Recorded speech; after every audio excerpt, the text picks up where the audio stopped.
Bonjour et bienvenue pour cette vidéo Steelbook Quick Look du site dvdfr.com consacrée à cette édition Steelbook Ultime 4K Ultra HD plus 2 Blu-ray plus livret signée ESC Édition du film Cabal de 1990 signé Clive Barker.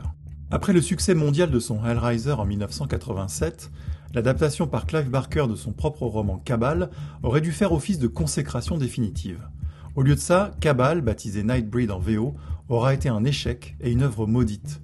Tournage décousu, tentative par le studio de prendre le contrôle de l'œuvre, coupure de budget, un premier montage jugé incompréhensible par les distributeurs américains, des scènes additionnelles tournées à la hâte pour accentuer le côté horrifique de l'œuvre, Clive Barker n'aura pas le final cut et verra son œuvre lui échapper. Fort heureusement, le soutien des fans au long cours, l'émergence du mythique Cabal Cut reconstitué à partir d'une VHS et des premiers DVD, et enfin la redécouverte d'archives originales, permettront à Barker de proposer sa vision du film en 2014, le Director's Cut. Si le Cabal Cut est devenu une licorne insaisissable, le montage cinéma et le Director's Cut font depuis quelques années l'objet d'éditions et rééditions un peu partout dans le monde. Il aura fallu attendre 2015 en France pour voir arriver un pauvre DVD chez Warner dans sa collection Trésor Horreur et Science-Fiction. Un premier Blu-ray arrive en France déjà via ESC Édition fin 2019, avec le Director's Cut en plus de la version cinéma, une quantité monstrueuse de bonus et une VF qui fera débat, visiblement récupérée sur une version bootleg du film. Et ce 7 mai 2025, ESC Édition revient en force avec ce steelbook assez définitif qui propose la version cinéma et le Director's Cut sur un 4K Ultra HD Dolby Vision, un Blu-ray pour chacune des deux versions, les bonus d'archives ainsi qu'un bonus inédit consacré à Danny Elfman et enfin un nouveau livret de 32 pages rédigé par Mark Toulek. Le steelbook, grâce à une habile délimitation clair-obscur de zones du visuel principal, comme le couteau ou la fermeture éclair, profite à fond de l'effet métallique pour un rendu très efficace. La cartonnette n'est fixée que par une pastille autocollante en haut à l'avant, facilitant son décollement, et laisse apparaître au dos le livret qui est relié au steelbook par une bague en plastique transparent. Un choix certainement dû à des contraintes de façonnage et d'emballage. Fort heureusement, le format du livret lui permet d'être logé dans le steelbook. Au dos, on découvre une photo de groupe des Nocturnes, les Nightbreed en VO. À l'intérieur, on trouve les gros plans de Aaron Boone dans sa version Nightbreed et de Shuna Sassy. Le livret qui compte 32 pages est intitulé L'homme qui aimait les monstres. Il se concentre bien évidemment sur la production houleuse du film, de la genèse post-Hellraiser jusqu'à la résurrection du Director's Cut, en passant par les déboires avec le studio qui aura bien du mal à comprendre l'œuvre de Barker et donc à la distribuer correctement. Côté bonus, à l'exception de l'entretien avec Julien Cévéon qui reste une exclusivité des premières éditions ESC, tous les autres bonus d'archives sont de retour. On retrouve sur le 4K Ultra HD le commentaire audio de Clive Barker et du producteur Mark Alan Miller en VOST sur le Director's Cut, ainsi que la bande-annonce originale en VO. Sur le Blu-ray de la version cinéma, les 12 minutes d'analyse de séquence par Christopher Foltzer, Tribes of the Moon, l'incontournable making-of rétrospective d'1h12 réalisé en 2014 avec de nombreux entretiens en VOST, 23 minutes de scènes coupées et alternatives provenant de sources multiples et donc à la qualité très variable en VO, et la bande-annonce originale en VO et VF. Sur le Blu-ray de la version Director's Cut, on retrouve le commentaire audio de Clive Barker et Mark Alan Miller, toujours en VOST, Making Monsters, 42 minutes d'entretien avec Bob Keane, Martin Mercer et Paul Jones en VOST sur la conception des créatures,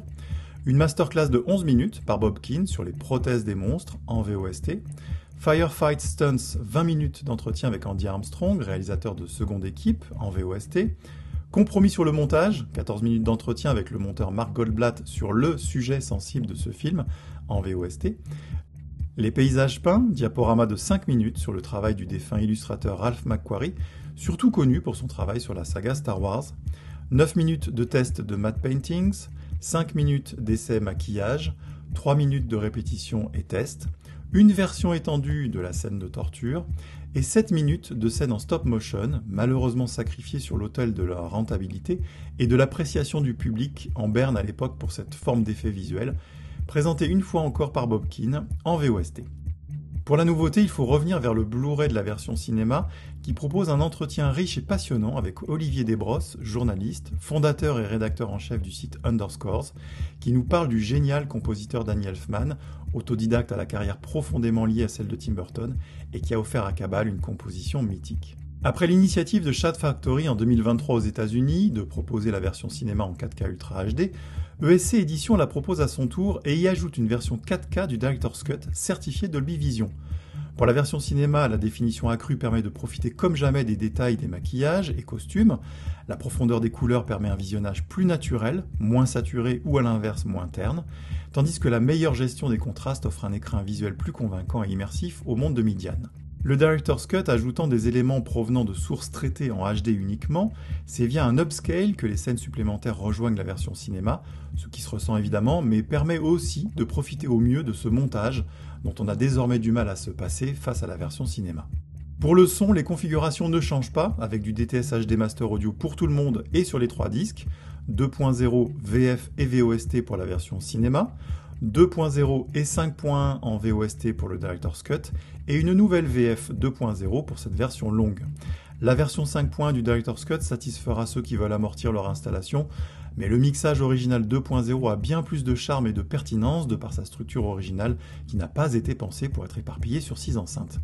Si la VF du Director's Cut est annoncée comme une nouvelle version, c'est-à-dire tirée des éléments originaux et non plus issus du bootleg, elle reste partielle puisque les éléments inédits n'ont jamais été doublés. Le Steelbook 4K Ultra HD plus 2 Blu-ray plus 1 livret avec version cinéma, Director's Cut en 4K Dolby Vision et 5h30 de bonus en comptant le commentaire audio, est sorti le 7 mai 2025 au prix de 34,99 €. Il est déjà épuisé chez ESC Édition, encore en stock en magasin et en ligne, mais peut-être plus pour longtemps. Merci d'avoir suivi cette présentation, n'hésitez pas à explorer la chaîne YouTube dvdfr.com pour d'autres Steelbook Quick Look et nos unboxings, et rendez-vous sur le site dvdfr.com pour consulter le catalogue DVD, Blu-ray, UHD français, ainsi que nos articles, chroniques et l'agenda permanent des sorties.